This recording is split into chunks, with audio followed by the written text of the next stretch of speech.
జగన్ గారు ముఖ్యమంత్రిగా ఉన్నప్పుడు దావోస్కి వెళ్తే ఏ విధంగా 1,26,000 కోట్ల రూపాయలకి ఎంఓయూలు చేసుకొచ్చారో మనం అందరం కూడా కళ్ళారా చూసాం.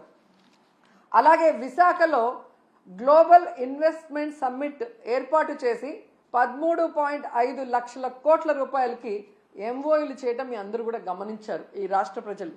ఎందుకు ఇది చెప్తున్నానంటే ఈ నెలలో సాక్షాత్తు ప్రధానమంత్రి గారు శంకుస్థాపన చేసిన 1,85,000 కోట్ల గ్రీన్ ఎనర్జీ ప్రాజెక్ట్ని ఆ రోజు విశాఖ గ్లోబల్ సమ్మిట్లో జగనన్న తీసుకొచ్చిన విషయం ఈ రాష్ట్ర ప్రజలకు ఇంకా గుర్తుందని నేను అనుకుంటున్నా.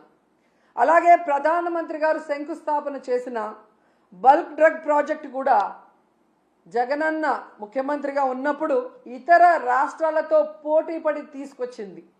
దానికి భూమిని కూడా జగనన్నే తన హయాంలో కేటాయించింది నిజం కాదా అని అడుగుతున్నా. సో జగనన్న తీసుకొచ్చినవి మీ గొప్పతనంగా ప్రధానమంత్రి గారిని పిలిపించి మొన్న హడావిడి చేశారు తప్ప మీ పరిపాలన చూసి మిమ్మల్ని చూసి ఒక్క ప్రాజెక్ట్ అయినా ఒక్క పారిశ్రామికవేత్త ఒక్క పెట్టుబడి అయినా పెట్టాడని నేను అడుగుతున్నాను. జగనన్న విశాఖలో గ్లోబల్ ఇన్వెస్ట్మెంట్ సమ్మిట్ పెడితే అదాని వచ్చారు, అంబానీ వచ్చారు, జిందాల్ గారు వచ్చారు. అది జగనన్న క్రెడిబిలిటీ, ఆయన సుపరిపాలన, ఆయన పారదర్శకమైన పరిపాలన, ఆయన ఫ్రెండ్లీ నేచర్ పారిశ్రామికవేత్తలతో, అలాగే ఈజ్ ఆఫ్ డూయింగ్తో ఏ విధంగా పారిశ్రామికవేత్తలకి అందుబాటులోకి అన్ని తీసుకొచ్చారో అందుకే వాళ్ళందరూ రావటం జరిగింది. కానీ మీరు మీ హయాంలో ఒక్కరంటే ఒక్కరు రావటానికి భయపడుతున్నారు అంటే దానికి కారణం మీ అరాచక రెడ్ బుక్ పాలన కాదా అని నేను అడుగుతున్నాను.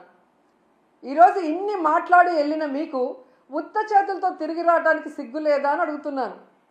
ఏ మొహం పెట్టుకొని ప్రజలకు ఏం చెప్పాలనుకుంటున్నారు? మీకేం కొత్త కాదులేండి. పక్క రాష్ట్రాల వాళ్ళు పెట్టుబడులతో వస్తే మీరు కట్టుకథలతో వస్తారు. ఎవరి మీద తోసేద్దామా, ఏం చెప్పి తప్పించుకుందామా అన్న కార్యక్రమం మీకు తెలిసినంత బాగా ఎవరికి తెలియదు. దీనికోసం కాదు మీకు ఓట్లేసింది, మీకు అధికారం ఇచ్చింది, మీకు పదవులు ఇచ్చింది.